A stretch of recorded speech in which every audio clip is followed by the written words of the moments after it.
eu estava vendo uma estatística que mostra que em 2020, mais ou menos 30% das buscas na internet já foram sem toque na tela, só por voz, tá? 30%.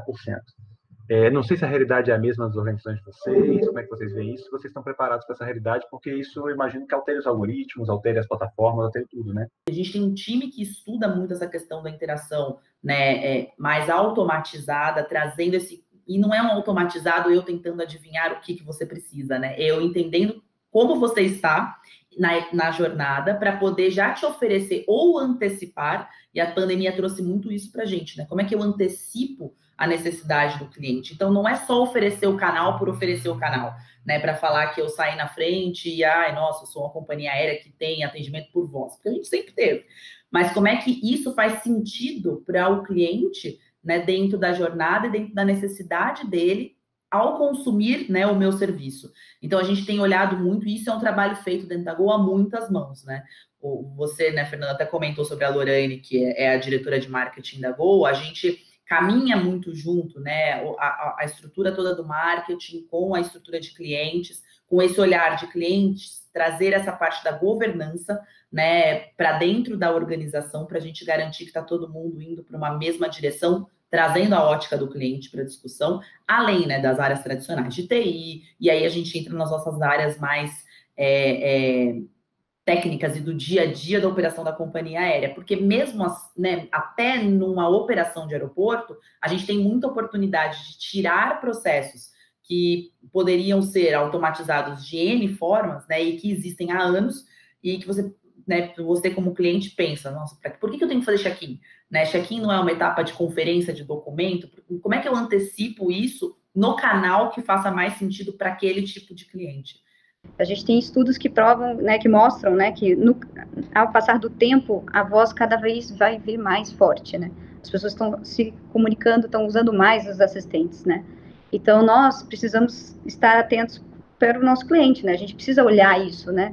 A gente precisa ter essa responsabilidade que, cara, em algum momento o meu cliente vai querer isso, então eu vou precisar colocar esse canal aqui dentro, né? Acho que o Banco Original, a gente tem por ser uma empresa fintech, a gente tem muito esse olhar de tecnologia, a gente precisa estar por dentro dessa inovação. Tem aí uma grande mudança também, que é o Open Banking também. Então, assim, e é uma mudança do mercado, não é só nossa, né? Então, assim, a gente tem uma responsabilidade aqui com o cliente de que a gente precisa estar atento a essas mudanças, né? O cenário mudou, a pandemia veio, o cenário dos bancos mudaram muito, então, hoje tem gente que não quer ter um banco, tem gente que quer uma wallet, né? E com o Open Banking agora, você vai dar mais autonomia para o cliente.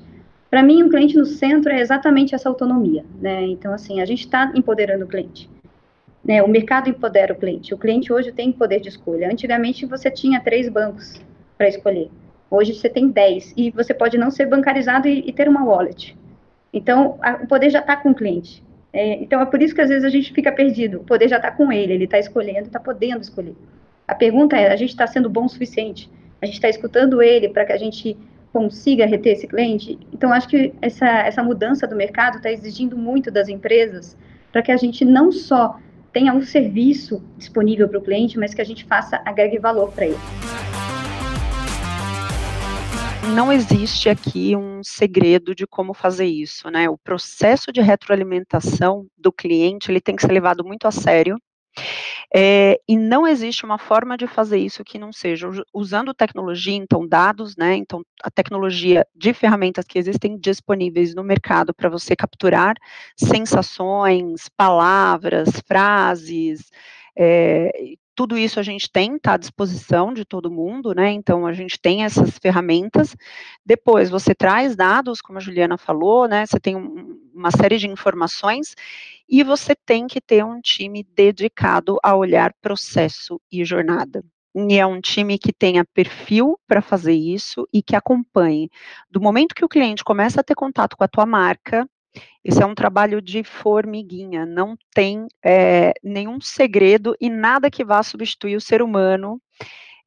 Até hoje, não imagino uma máquina fazendo isso, uma análise tão profunda, ela traz insights para a gente, o Speech Analytics, Text Mining, essas ferramentas trazem bons insights, mas ela não substitui o olhar humano, que é você entender toda a jornada do cliente, a partir do momento que ele começa a ter contato com a tua marca, até o momento que o cliente decide entrar, de fato, na tua experiência. Então, no meu caso, no caso da Juliana, que ele baixa o app, né, e até na Gol, quando ele vai escolher uma passagem, enfim, ele baixa o app ali, ele teve contato com a marca, ele baixa e ele começa essa experiência. A partir daí, todos os passos desse cliente têm que ser tagueado.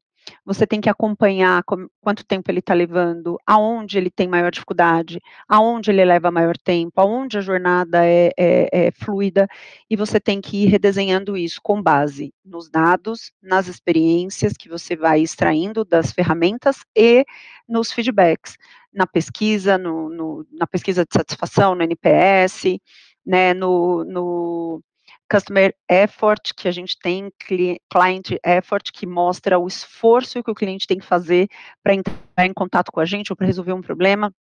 Então, a composição disso, com uma equipe dedicada a olhar processo, é o que vai trazer para a gente a revisão dessa jornada. O meu time, quando olha cliente, a gente atua ali como embaixador do cliente para realmente trazer o dado da experiência como insight. E é muito difícil você colocar dentro de uma cultura, né, de anos de só se olhar o transacional e o transacional dando resultado, tá tudo certo, e você inserir, né, esse insight do cliente como parte normal, né, da dinâmica do dia a dia, porque não é que não era considerado, é que não fazia parte ali do dia a dia. Então, para você fazer esse movimento disso ficar natural, a gente teve que trabalhar muito cultura internamente, né, assim, de uma forma muito forte, muito pragmática, com apoio e assim, isso vem desde o nosso CEO, né, então o Haki, ele traz isso o tempo inteiro na fala dele, né, para que esse olhar e essa, quase que a repetição, né, permeie a organização toda. Hoje eu fico super orgulhosa quando eu vou numa base, né, ou quando eu participo de algum evento com uma base, né, em outra cidade, que não está dentro da sede, com tudo bonitinho, né, que é a galera que está lá no Vamos Ver atendendo o cliente, e eles estão usando os dados, né, usando as informações do NPS, usando os dados das nossas pesquisas de satisfação, pesquisa que a gente faz de tracking de marca, etc., como um impulsionador de alguma ação tática. E a gente tem falado muito que não adianta usar NPS, qualquer métrica que se tenha, NPS, pesquisa de satisfação e etc., para ficar olhando só no retrovisor. Né? Isso tem que ser impulsionador do que a gente vai fazer para frente, né? De criar o próximo grande movimento que tenha, de fato, o cliente no centro. Né? E por senão a gente fica, como a Juliana também disse, né? A gente fica só lá o reportador de o NPS subiu, o NPS desceu, foi culpa da etapa X. Se a gente não usa esse dado, né, o feedback que o cliente dá, a oportunidade que o cliente dá de fato, né, da gente rever os nossos processos quando ele reclama, quando ele deixa uma opinião e quando ele nos avalia, né, como uma mola, né, que jogue a gente lá para frente, né, isso acaba sendo pouco inteligente, né, das nossas empresas se a gente não aproveitar essas oportunidades. O grande acerto aqui, no nosso caso, né, lançando um banco novo, foi, de fato, priorizar a jornada do cliente. Então, a gente entender que a gente tinha que sair pronto em todos os canais e já preparado para atender. Então, a gente investiu em ferramenta, investiu em tecnologia para conseguir nascer com isso pronto. Na medida do possível, claro, porque tem coisas novas chegando e a gente vai absorvendo e vai se preparando. Então, acho que esse foi um grande acerto. E também escolher as pessoas muito certas, né? Eu acho que esse também é um outro ponto sempre delicado na questão, e a gente escolheu, né? A gente trouxe as pessoas muito certas para cada estrutura ali na hora de colocar esse banco de pé. E eu não diria que foi um erro, mas uma oportunidade aqui que a gente aprendeu rápido também, não subestimar a velocidade que a gente tinha que impor em alguns ajustes.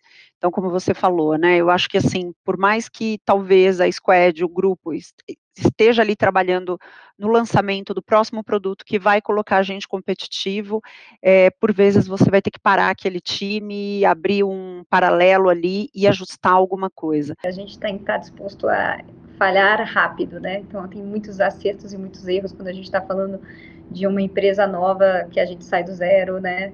Construir algo novo, ele é uma premissa, né? Mas eu acho que teve o grande acerto, assim, do banco, a gente foi pioneiro em muita coisa, né? Acho que a abertura de conta foi uma delas, só. Mas a gente também foi pioneiro em cashback, por exemplo, nós fomos o primeiro banco a dar cashback no cartão de crédito, né? Então, acho que teve esse pioneirismo que a gente ainda, né, busca, né, e por isso que a gente tenta sempre estar tecnologicamente buscando outras soluções, é exatamente algo que move aqui, a gente tem isso dentro da nossa bandeira, então a gente precisa sempre estar olhando isso. E isso também traz um pouco da empresa, da cultura, né, a gente enraizou um pouco dessa cultura do pioneirismo aqui, né, e eu acho que um erro, acho que algo que a gente poderia ter feito melhor é que quando a gente começou, era muito lá atrás, então as pedras estavam muito, né, o caminho era muito nebuloso e eu acho que a gente demorou para entrar no modelo Agile, que a gente já tem há alguns anos. Eu acho que se a gente poderia ter entrado um pouco mais rápido dentro desse modelo, a gente sabe o quanto esse modelo é muito bom dentro da empresa, né, para agilidade, para entrega, e eu acho que foi uma oportunidade que a gente demorou para entrar, mas quando a gente entrou, a gente conseguiu realmente alavancar a empresa no nível que a gente estava esperando.